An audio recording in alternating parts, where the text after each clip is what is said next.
Koliko dugo skupljate stare knjige? Preko 20 godina od kad sam počeo da studiram. Imate divnu biblioteku.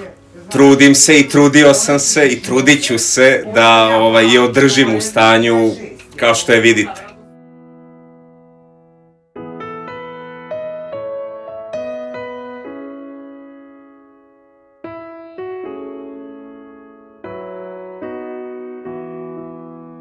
Da li se isplatilo, da li je zadovoljstvo jednako utrošenom trudu, vremenu i novcu? Da li se isplatilo? Jeste vizuelno i ovako po nekoj emociji koju proizvode, ali da je skup hobi jest. Da, to jer tu je ne samo kupovina, nego i uvezivanje, sređivanje. Znači, to je hobi koji nije za svakoga?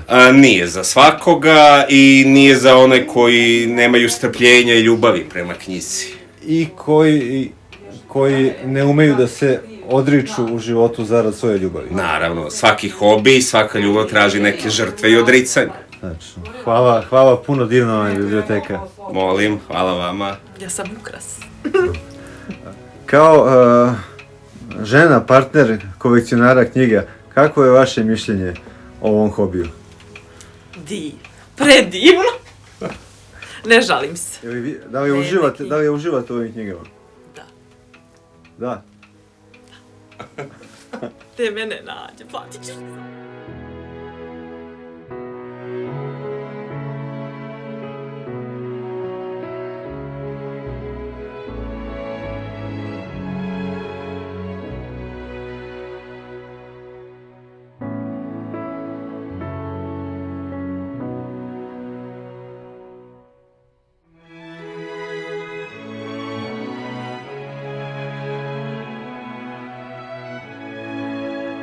Ne znam. Čekaj, Fićo, pa ti, našla knjigu koju moraš da mi daš, prodaš. Koju? Pa znaš koliko je dugo tražnje u uslovima uspeha? Pa da.